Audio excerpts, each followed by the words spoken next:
Dear students, आप लोगों ने कुछ क्वेश्चंस मुझसे पूछे थे तो मैंने उसका वीडियो बना दिया है, आप इसको देख लीजिए। ये क्वेश्चन जो एक स्टूडेंट ने पूछा है वो है for what value of alpha the system of the equations alpha x plus 3y is equal to alpha minus 3, और जो दूसरी इक्वेशन है वो है 12x plus alpha y is equal to alpha.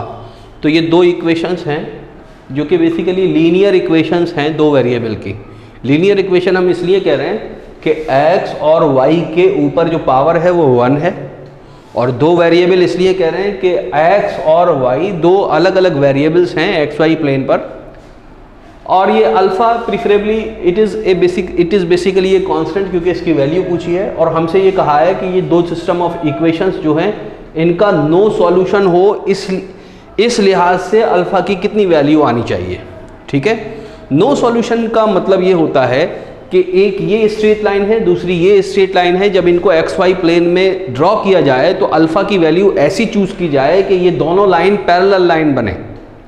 ठीक है, तो इसके हम दोनों मीनिंग समझाते हैं। दोनों मीनिंग का क्या मतलब है, सपोज एक इक्वेशन है a1x plus b1y is equal to c1, और दूसरी इक्वेशन है a2x plus b2y is equal to c2। ये दो अलग अलग इक्वेशन है सपोज करिए।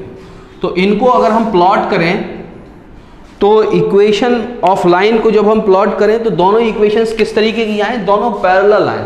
उनका स्लोप डिफरेंट हो सकता, उनका स्लोप दोनों का सेम ही होगा, लेकिन हर बार जो दो पेयर ऑफ लाइन होंगी उनका स्लोप अलग अलग हो सकता है। बहरहाल जो भी एक का हम स्लोप चूज कर लें वही दूसरी लाइन का स्लोप भी हो। ठीक है, तो एक लाइन अगर ऐसी है तो दूसरी लाइन ऐसी है, यानी इनके बीच में जो डिस्टेंस है ये कभी भी नहीं बदलता।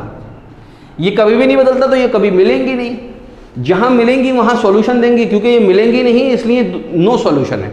तो यहाँ इस इक्वेशन की टर्म्स में हम इसको कैसे जस्टिफाई करते हैं, इस इक्वेशंस की टर्म्स में हम जस्टिफाई ऐसे करते हैं कि x का जो कोफिशिएंट होगा a1 डिवाइडेड बाई दूसरी लाइन में जो x का कोफिशिएंट होगा a2, ये बराबर होना चाहिए b1 अपॉन b2 के, और नॉट इक्वल टू होना चाहिए c1 अपॉन c2 के। ठीक है, इस तरीके से आपको ये बात यहां पर रखनी है और अल्फा की वैल्यू निकालनी है। ठीक है, बात समझ में आई। तो दो कंडीशन है, ये एक लाइन में जरूर लिखी हुई है, दो कंडीशन है। दोनों कंडीशन क्या है कि दोनों लाइन पैरेलल जब होंगी, जब ये रेशो इस रेशो के बराबर हो जाए, ये एक कंडीशन है। दूसरी कंडीशन क्या है कि ये रेशो इस रेशो के बराबर ना हो। बात समझ में आई। ये दो अलग अलग कंडीशन है, जो दोनों कंडीशन एक साथ जस्टिफाई होंगी। तो दोनों कंडीशन एक साथ जस्टिफाई होने के बाद क्या होगा कि एक कंडीशन से तो स्लोप सेम हो जाएगा, दूसरी कंडीशन से डिफरेंस आ जाएगा इनके बीच में। बात समझ में आई। स्लोप तो बेसिकली जो ओवरलैप्ड लाइन होती है उनका भी सेम होता है, तो स्लोप सेम होने की वजह से क्या हो जाएगा, स्लोप सेम होने की वजह से तो इनफाइनाइटली मैनी सॉल्यूशन हो जाएंगे, लेकिन अगर इनके बीच में डिफरेंस आ जाएगा तो नो सॉल्यूशन हो जाएगा। बात समझ में आ रही है। तो ये दोनों कंडीशन एक साथ हम यहां पर निकालते हैं। देखिए, जो पहली लाइन है उसको बल्कि पहली लाइन को मैं यहीं छोड़ देता हूं, दूसरी लाइन को मैं मॉडिफाई कर देता हूं अल्फा से डिवाइड करके, जिससे कि कुछ इजीनेस मिल जाएगी आपको इक्वेशन में। तो दूसरी लाइन को जब मैं मॉडिफाई करूंगा तो क्या हो जाएगा, 12 अपॉन अल्फा। मैं अल्फा से डिवाइड कर देता हूं इसको, ताकि यहां से अल्फा गायब हो जाए तो इक्वेशन एक अच्छी दिखने लगेगी। Plus y is equal to 1। ठीक है, तो ये इक्वेशन 2 आ गई। Now let us find equation 1। Equation 1 and 2 को हम कंसीडर करते हैं इस तरीके से कि इनके a1 और a2 को डिवाइड करते हैं, तो alpha divided by 12 by alpha is equal to 3 by alpha. 3 by alpha नहीं, 3 बाई 1 हो जाएगा। ठीक है, क्या हो जाएगा, 3 बाई 1, क्योंकि इस इक्वेशन को ले रहे हैं हम। और यहां हो जाएगा अल्फा माइनस 3 बाई 1, यहां हो जाएगा अल्फा माइनस 3 बाई 1। बात समझ में आई। तो क्योंकि हमें पैरेलल करनी है लाइन, तो हम यहां पर नॉट इक्वल टू रख देंगे। बात समझ में आई। तो पहली कंडीशन से तो हम अल्फा की वैल्यूज निकालेंगे, पहली कंडीशन से अल्फा की वैल्यूज क्या निकलेंगी? देखिए अल्फा तो ऊपर चले जाएगा, तो अल्फा स्क्वायर किसके बराबर हो जाएगा? अल्फा स्क्वायर बराबर हो जाएगा 12 इंटू 3 इज इक्वल टू 36। तो क्योंकि अल्फा स्क्वायर है तो दो वैल्यू आ जाएंगी, प्लस माइनस 6 आ जाएंगी। ठीक है, एक प्लस 6 आ गया, एक माइनस 6 आ गया, तो अल्फा की यहां पर दो वैल्यूज आ गई। तो क्या दोनों वैल्यूज के लिए ये पैरेलल होगा? तो इसको हम पुट करके देख लेते हैं दूसरी वाली कंडीशन में कि रेशियो कब बराबर हो जाएगा। तो सबसे पहले हम अल्फा को प्लस 6 रख के देखते हैं। अल्फा को क्या रख के देखते हैं? प्लस 6। तो जैसे ही यहां पर प्लस 6 रखेंगे तो 6 minus 3 upon 1 will be equal to 3/1 which is equal to 3/1 which is equal to A1 upon A2 is equal to B1 upon B2। तो इसका मतलब क्या है कि alpha is equal to 6 can not be put, तो it should be cancelled out. क्योंकि जब हम अल्फा की 6 वैल्यू रख रहे हैं तब तो ये बराबर हो जा रहा है इस रेशियो के A1 अपॉन A2 और B1 अपॉन B2 के। तो इसलिए alpha is equal to plus 6 will be discarded and ignored. Alpha is equal to -6 अगर हम रख दें, अल्फा इज इक्वल टू -6 रख दें, तब क्या होगा? तो ये यहां पर आप -6 रखिए, अल्फा की जगह -6 रखेंगे तो ये हो जाएगा -9। ये किसके बराबर हो जाएगा? -9 which is not equal to A1 upon A2। बात समझ में आ रही है? Which is not equal to A1 upon A2। तो इसका मतलब alpha is equal to -6 is the correct answer. Alpha is equal to -6 is the correct answer. ये करेक्ट आंसर होगा। Alpha is equal to +6 correct answer नहीं होगा, क्योंकि वहां पर तो क्या हो जा रहा है कि ये तीनों रेशियो बराबर हो जा रहे हैं। ये भी नॉट इक्वल टू की जगह इक्वल टू हो जा रहा है। तो अगर अल्फा इज इक्वल टू +6 अगर हम रख देंगे तो इनफाइनाइट मैनी सोल्यूशन आ जाएंगे, और अल्फा इज इक्वल टू -6 रख देंगे तो नो सॉल्यूशन आ जाएगा। बात समझ में आई? Okay, now let us talk about second question. Second question भी बेसिकली इक्वेशंस ऑफ लाइन के ऊपर है, इसको हम देख लेंगे।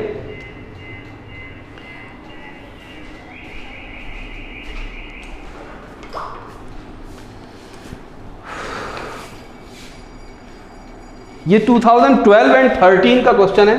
कौन से एग्जाम का ये मुझे पता नहीं, क्योंकि जिस बच्चे ने ये क्वेश्चन भेजा उसने बताया नहीं कि या तो जामिया का या AMU का होगा।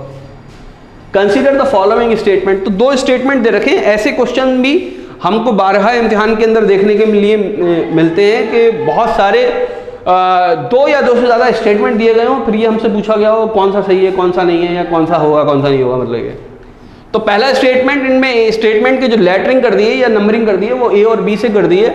तो जो A स्टेटमेंट है यानी पहला, a linear equation in 2 variable has infinitely many solution. अब देखिए ये बड़ा ही ऐसा जुमला है जिसको हमें बहुत बारीकी से देखना पड़ेगा। कह रहे हैं ए लीनियर इक्वेशन, एक linear equation in 2 variables has infinite many solution. जैसे हम कोई इक्वेशन लिखें 2x - 3y is equal to 2, ये इक्वेशन लिखी तो ये लीनियर इक्वेशन है। तो इनफाइनाइट मैनी सॉल्यूशन का क्या मतलब है कि x और y की बहुत सारी वैल्यूज हों, तो यस यहां पर होंगी ही x और y की बहुत सारी वैल्यूज। एक x की वैल्यू पुट कर दीजिए, y की दूसरी वैल्यू मिल जाएगी आपको। यहां पर y की एक वैल्यू पुट कर दीजिए, x की एक वैल्यू मिल जाएगी। ऐसा कितनी बार कर सकते हैं? ऐसा आप इनफाइनाइट टाइम्स कर सकते हैं। बात समझ में आई? तो ये तो यस स्टेटमेंट है। ये कैसा स्टेटमेंट है? ट्रू स्टेटमेंट है। इसको मैं ट्रू लिखूंगा, ठीक है? ये कैसा स्टेटमेंट है? ट्रू। लेकिन यहीं पर मैं आपको एक बात और बता दूं कि अगर यहां पर लिखा होता 2 लीनियर इक्वेशंस इन 2 वेरिएबल, 2 लीनियर इक्वेशंस इन 2 वेरिएबल, यानी 2 इक्वेशन होती। एक तो होती a1x plus b1y is equal to c1, दूसरी होती a2x plus b2y is equal to c2। तो 2 अलग अलग लीनियर इक्वेशन हो गई। फिर कह रहे हैं हैज इनफाइनाइटली मैनी सॉल्यूशन। तो हैज इनफाइनाइटली मैनी सॉल्यूशन जरूरी थोड़ी है, नो सॉल्यूशन भी हो सकता है, यूनिक सॉल्यूशन भी हो सकता है। ये तो डिपेंड करेगा इनके रेशियोज पर, A1 और A2 के। तो हमारे स्टेटमेंट में क्योंकि A लीनियर इक्वेशन है, यानी एक ही लीनियर इक्वेशन की बात हो रही है, तो इसका मतलब ये पहली वाली एग्जांपल जो मैंने दी थी उसके बारे में बात हो रही है, तो उसके अकॉर्डिंग ये स्टेटमेंट ट्रू हो जाएगा।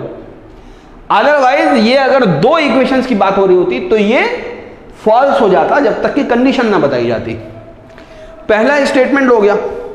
दूसरे स्टेटमेंट की बात करते हैं, क्या कह रहे हैं दूसरे स्टेटमेंट में? The graph x is equal to a is a straight line parallel to x axis. यही गलत हो गया। अगर ये y एक्सिस हो जाता तो ये ट्रू हो जाता, तो ये बेसिकली फॉल्स है। फॉल्स क्यों है वो भी बताता हूं अभी मैं आपको। ये बेसिकली कैसा स्टेटमेंट है? फॉल्स है। फॉल्स स्टेटमेंट क्यों है? जब हम एक्स वाई प्लेन बनाते हैं, जब हम क्या बनाते, एक्स वाई एक्सिस बनाते हैं, ठीक है, ये एक्स एक्सिस है और ये वाई एक्सिस है, तो x is equal to 2, x is equal to 2 या x is equal to a में भी एनी वैल्यू, पॉजिटिव भी हो सकती है, नेगेटिव भी हो सकती है, but it is a constant. तो हम पॉजिटिव मान लेते हैं, सपोज यहां पर है वो a is equal to this, suppose ये a है, तो x is equal to a, तो डायमेंशन तो x की चलेंगी ना, बात समझ में? तो एक लाइन बन गई ना, ये a is equal to x is equal to a। y की कितनी वैल्यू है? y की आप जो मर्जी वैल्यू रखो, इसमें कोई स्टेटमेंट है ही नहीं y का। ये इक्वेशन कैसी है? y इंडिपेंडेंट है, y से कोई मतलब नहीं है, क्योंकि y इसके अंदर एग्जिस्ट ही नहीं कर रहा, y इसके अंदर है ही नहीं। तो यानी ये यहां पर भी आएगा, ये यहां पर भी आएगा, ये यहां पर भी आएगा, ये यहां पर भी आएगा। तो ये जो लाइन बनी ना, ये जो लाइन बनी, इसको हम बोलेंगे x is equal to a, क्योंकि y से कोई मतलब ही नहीं है। y की चाहे जो वैल्यू हो, ये लाइन तो पैरेलल टू y बन चुकी है, बात समझ में आई? और स्टेटमेंट में क्या लिखा है? पैरेलल टू x एक्सिस, तो पैरेलल टू x एक्सिस तो है नहीं, ये फॉल्स हो गया। तो अब क्या होगा? Only a is true. तो आंसर क्या होगा कि a ट्रू है, because a linear equation in two variable has infinite many solution. तो मेरे according with best of my knowledge ये इसका जो ऑप्शन होगा वो ए ऑप्शन होगा। और सवाल देख लेते हैं।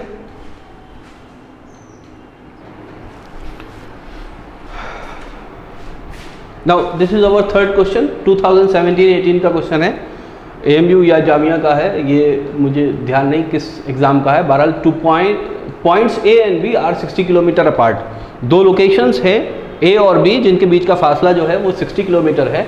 2 buses start from A and B at the same time. If they go in the same direction, they meet 6 hours. And if they meet in 6 hours, and if they go in opposite directions, they meet in 2 hours. अगर वो same direction में चलती हैं तो वो 6 घंटे बाद मिलती हैं, अगर वो अपोजिट डायरेक्शन में चलती हैं तो वो 2 घंटे बाद मिलती हैं। The speed of the bus with greater speed is, वो बस जिसकी स्पीड ज़्यादा है उसकी स्पीड हमें बतानी है। तो सबसे पहले हम एक डायग्राम बना के हम समझ लेते हैं इन चीज़ों को। डायग्राम से जो है वो चीज़ें समझना आसान हो जाती हैं। सपोज कोई डेस्टिनेशन है A और B, ठीक है, इनके बीच का जो फासला है वो है 60 kilometre, that we all know, okay. इनके बीच का जो डिस्टेंस है वो है 60 किलोमीटर। अब फॉर एग्जांपल कोई बस है जो इस पॉइंट से चलती है, ठीक है, और इस डायरेक्शन में मूव करती है, और एक बस यहाँ पर है वो भी इसी डायरेक्शन में मूव करती है। तो ये इसकी स्पीड ज़्यादा है, पीछे वाली बस की स्पीड ज़्यादा है, इसकी ज़्यादा होगी तभी इसको पकड़ेगी। तो यहाँ पर कहीं पर आकर ये दोनों बसेस एक साथ मिलती हैं, बात समझ में आ रही है? और यहाँ से लेकर यहाँ तक ये दोनों बसेस जब आ जाती हैं A और B, इनका नाम भी हम A और B रख देते हैं। सपोज ये बस A है और ये B है, तो एक वाले की स्पीड ज़्यादा है, तो यहाँ से लेकर यहाँ तक आने में जो इनको टाइम लगता है वो कितना लगता है? वो 6 घंटे लगते हैं जब ये दोनों मिलती हैं सेम डायरेक्शन में चल के। बात समझ में आई? अच्छा, उल्टा कर लें इसका। अब इन्हीं डेस्टिनेशन में ये बस इस डायरेक्शन में चले A वाली, और B वाली बस इस डायरेक्शन में चले। जाहिर है इसकी वेलोसिटी ज़्यादा है तो ये यहाँ पर कहीं पर आके मिलेंगी, बात समझ में आई? तो इसको यहाँ से यहाँ तक चलने में और इसको यहाँ से यहाँ तक चलने में जो टाइम लगता है वो कितने लगते हैं? वो 2 आवर्स लगते हैं। तो यहाँ पर जो टाइम है वो कितना है? 2 आवर्स है। So this is the explanation of the problem, ठीक। अब इसको हल कैसे करेंगे, इसका सॉल्यूशन कैसे करेंगे? तो इसको मैं रिलेटिव स्पीड वाले तरीके से करूँगा। कौन से तरीका इस्तेमाल करूँगा मैं इसमें? Relative speed. रिलेटिव स्पीड क्या होती है वो समझ लीजिए, फिर ये प्रॉब्लम आपको बहुत आसान लगेगी। रिलेटिव स्पीड वाली, रिलेटिव स्पीड का कंसेप्ट समझ लीजिए, ये प्रॉब्लम आपको आसान लगने लगेगी। कैसे आसान लगेगी? देखिए, दो डेस्टिनेशंस हैं, ठीक है, इनको ज़रा और पास कर लूँ, मैं यहाँ पर कर लूँ। दो डेस्टिनेशंस हैं, इनके बीच में मान लीजिए फासला जो है वो 100 मीटर है। कितना है? 100 मीटर है इनके बीच में फासला। अब एक व्हीकल इससे इस डायरेक्शन में चला ए, और इसकी स्पीड मान लीजिए 2 मीटर पर सेकेंड है। 1 सेकेंड में 2 मीटर आगे बढ़ जाता है ये। और यहाँ पर कोई व्हीकल v चला इस डायरेक्शन में, इसकी स्पीड है for example 1 metre per second. ये 1 ही मीटर चलता है 1 सेकेंड में। तो 1 सेकेंड बाद b और a, b जो है वो यहाँ से 1 मीटर की दूरी बढ़ा लेगा, तो ये डिस्टेंस कितना हो जाएगा? 101 मीटर हो जाएगा। लेकिन अगर उसी वक्त a भी चलने लगे तो 1 सेकेंड में 2 मीटर आगे हो जाएगा ये। तो इनके बीच का फासला कितना हो जाएगा 1 सेकेंड बाद? 99 मीटर्स हो जाएगा। कितना हो जाएगा? 99 मीटर्स हो जाएगा। 2 सेकेंड बाद क्या होगा? 2 सेकेंड बाद क्या होगा? ये 2 मीटर आगे बढ़ जाएगा और ये 4 मीटर आगे बढ़ जाएगा। 2 सेकेंड बाद ये 4 मीटर आगे बढ़ जाएगा। तो इनके बीच का फासला कितना हो जाएगा? 98 मीटर हो जाएगा। 98 मीटर हो जाएगा। तो हर 1 सेकेंड में 1 मीटर का फासला कम हो रहा है। तो इसको हम कैसे बोल सकते हैं? इसको हम क्या बोल सकते हैं कि इसकी स्पीड जो है, जो ए पार्टिकल की स्पीड है, अगर मैं उसको UA कहूं, और जो बी पार्टिकल की स्पीड है अगर मैं इसको UB कहूं, तो इसका मतलब ये है कि ये 100 मीटर का फासला UA माइनस UB स्पीड से कवर होगा। बात समझ में आ रही है? UA माइनस UB, जब सेम डायरेक्शन में हम चलेंगे तो हम कहेंगे कि डिफरेंस ऑफ स्पीड से ये वाला फासला कवर होगा। यानी अगर हम स्पीड को मान लें, कितना स्पीड को मान लें UA माइनस UB और डिस्टेंस को मान लें 100 मीटर, तो हमको पता है कि ये क्योंकि 2 है, 2 minus 1 is equal to 1 metre per second की स्पीड से 100 मीटर का डिस्टेंस हम जानते हैं कि 100 सेकेंड में खत्म हो जाएगा। तो 100 सेकेंड बाद दोनों पार्टिकल एक साथ मिल जाएंगे। तो याद रखिए, जब भी सेम डायरेक्शन में चल रही होते हैं दो व्हीकल, तो उनके बीच का जो डिस्टेंस है वो कितनी देर में कवर होता है, ये इस बात पे डिपेंड करता है कि दोनों की रिलेटिव वेलोसिटी कितनी है। और ये डिफरेंस ऑफ स्पीड को ही रिलेटिव वेलोसिटी या रिलेटिव स्पीड कहते हैं। अगर सेम डायरेक्शन में कोई दो चीजें चल रही हैं तो रिलेटिव स्पीड होगी डिफरेंस ऑफ स्पीड। इसी तरह से अगर अपोजिट डायरेक्शन में चीजें चल रही हैं तो जल्दी कवर हो जाएगा। तो यहां पर क्या लगा देंगे? हम प्लस लगा देंगे। तो रिलेटिव स्पीड कितनी हो जाएगी? UA प्लस UB हो जाएगी। बात समझ में आ गई? तो स्पीड की जगह आप लिखिए रिलेटिव स्पीड, डिस्टेंस की जगह लिखिए बीच का डिस्टेंस, और टाइम वो लगाइए जब वो दोनों मिल जा रहे हैं। बात समझ में आ गई क्या? अब इस प्रॉब्लम में देख लीजिए, इस प्रॉब्लम में अब मैं यहां पर कुछ मिटा देता हूं ताकि आपको जो है वो नजर आए। ठीक है, जहां कहीं भी खाली हो वहां मैं इसको सॉल्व करूंगा। तो इस हिस्से को ही मिटा देता हूं, इसको आप नोट कर लीजिए। ठीक है,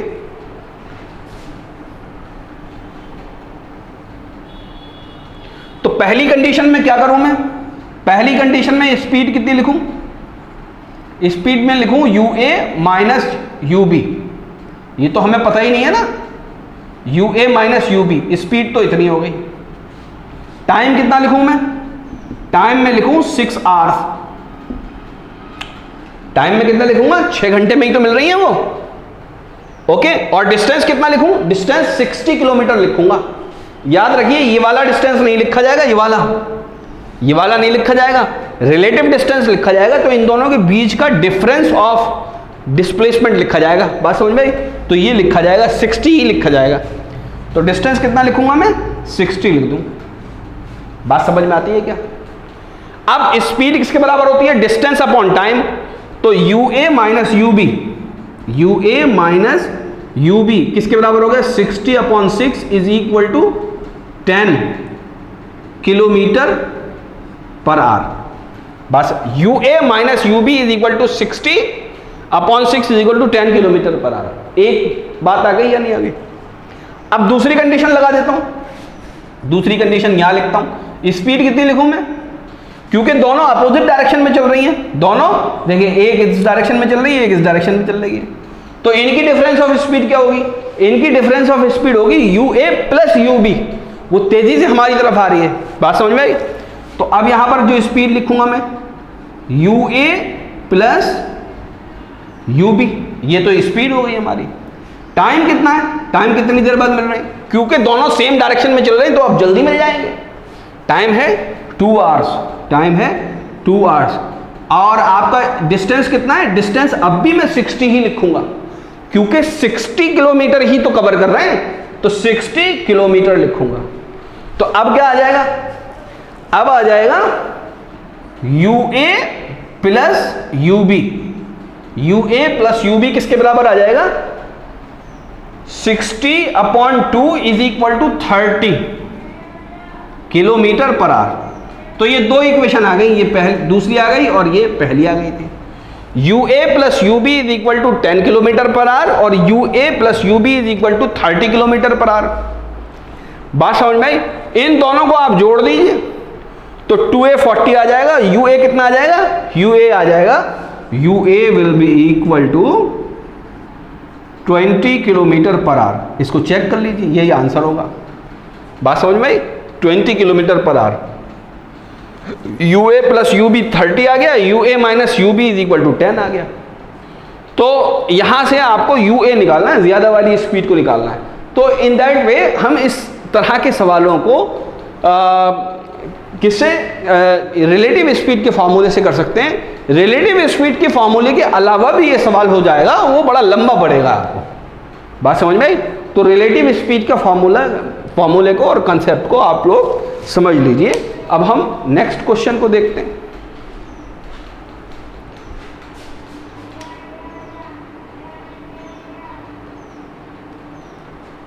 this is our next question, ठीक है। यहां क्वेश्चन नहीं लिखा है, मैं लिख देता हूं।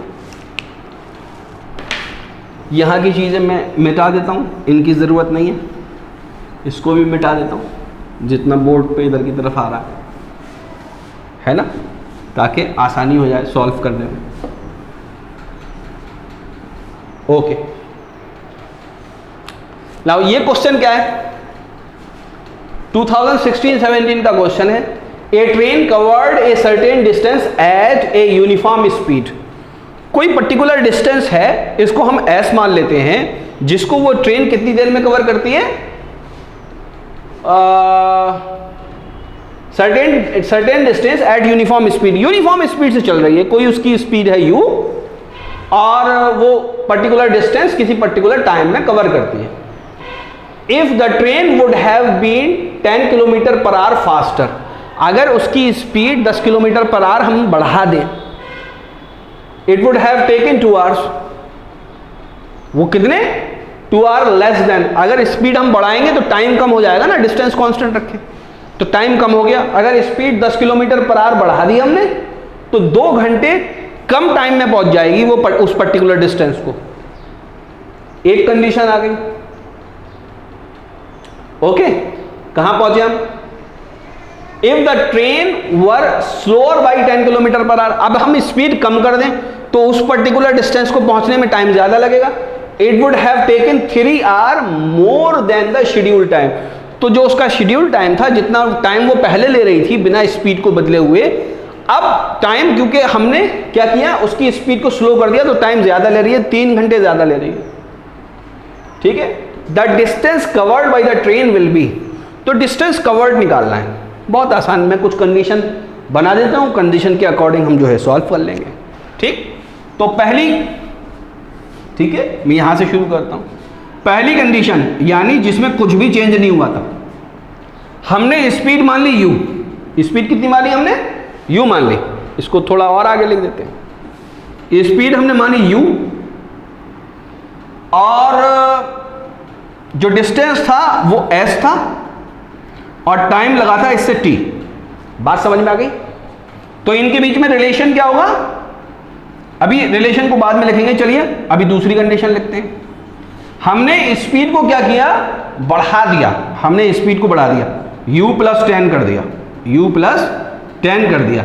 जब हम स्पीड को बढ़ाएंगे तो क्या होगा, स्पीड को बढ़ाएंगे और डिस्टेंस हमने वही रखा, तो टाइम कितना हो जाएगा, टाइम जो है वो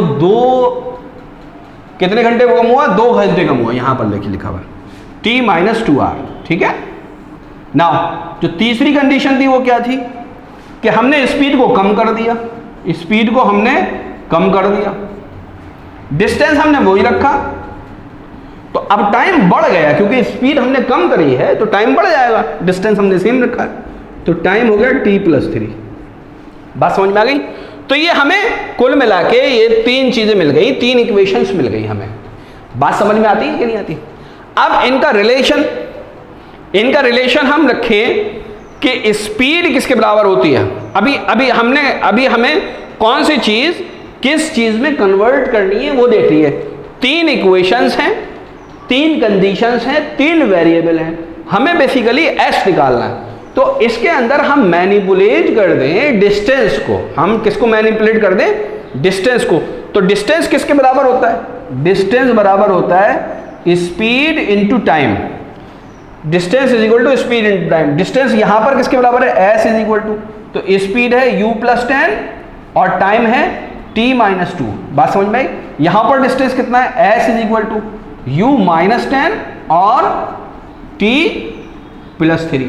तो distance is equal to speed into time, distance is equal to speed into time, distance is equal to speed into time. At all the time the distance is constant. Distance को हमने change नहीं किया, speed को change किया है तो velocity change हुई है। बात समझ में आ रही है। अब 2 तरीके हैं हमारे पास, या तो हम टाइम को इक्वेट कर दें या डिस्टेंस को इक्वेट कर दें या वेलोसिटी को इक्वेट कर दें।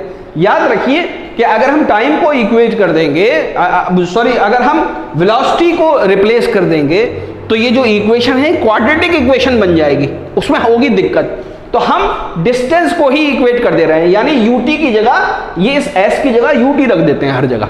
बात समझ में आती है।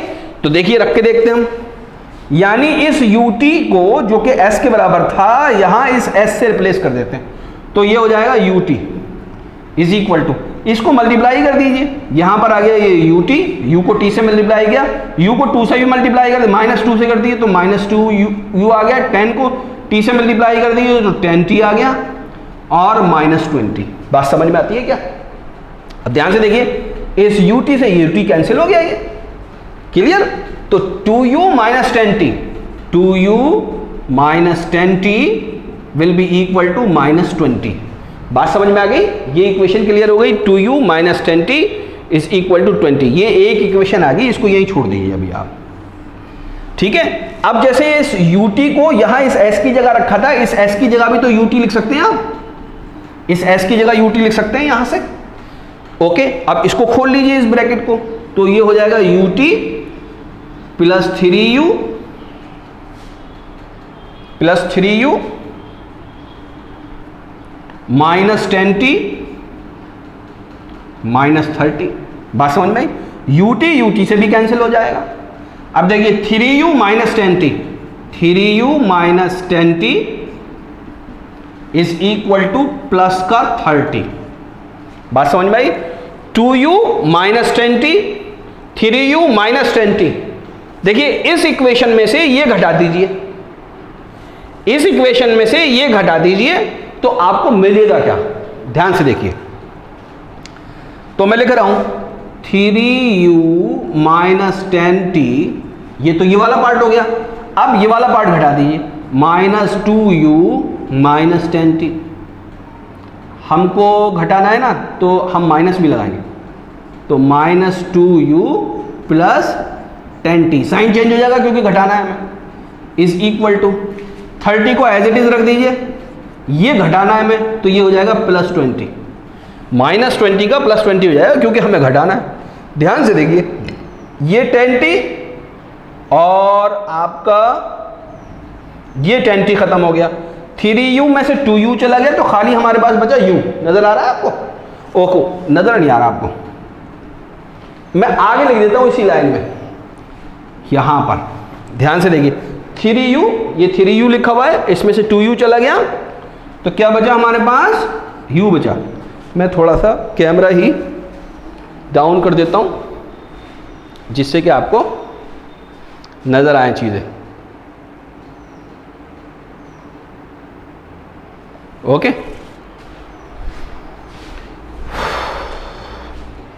तो अब मैं यहां लिख सकता हूं 3u minus 2u is equal to u, 30 और 20 50, 50 किलोमीटर पर आवर u आ गया हमारे पास, 50 किलोमीटर पर आवर u आ गया। इसको यहां पर रख दीजिए, इस वाली इक्वेशन में रख दीजिए, इस वाली इक्वेशन में, ठीक है। तो यानी 2 into 50 minus 10 into t will be equal to minus 20। बात समझ में आई? अब यहां से t की वैल्यू निकाल लीजिए, minus 10t will be equal to minus 20 minus 100, 50 into 2 will be 100, तो ये हो जाएगा आपका माइनस 100। माइनस को कैंसिल कर दीजिए, सारे माइनस हट जाएंगे, तो t equal to 20 plus 10, 20 plus 100 is 120 divided by 10 is equal to 12 घंटे। तो 12 घंटे आ गया, टाइम आ गया 12 घंटे, u है 50, तो डिस्टेंस किसके बराबर आ जाएगा? Distance is equal to speed into time, तो 50 इंटू 12, ये किलोमीटर पर आवर में है, ये आर में, तो किलोमीटर में आंसर आ जाएगा 12 पंजे 60, 600 किलोमीटर। तो 600 किलोमीटर जो है वो आंसर होगा सही। तो 600 किलोमीटर दे रखा है, यस, यहाँ पर ये आपके 600 किलोमीटर दे रखा है, मैंने इतना ही निकाला था। आप इसको और चेक कर लीजिएगा, कंसेप्ट यही लगेगा जो मैंने किया है। बाज़ वक़्त कैलकुलेशंस में मिस्टेक हो जाती है। तो 600 किलोमीटर पर आवर ही जो है वो मेरा आ रहा है, 12 घंटे के हिसाब से 600 किलोमीटर पर आवर जो है वो टोटल डिस्टेंस है। ओके, और जो स्पीड हमारी शुरू वाली आ रही है वो 50 किलोमीटर पर आवर आ रही है। ओके, शुरू वाली जो स्पीड आ रही है वो हमारी 50 किलोमीटर पर आवर आ रही है। Okay, thank you very much.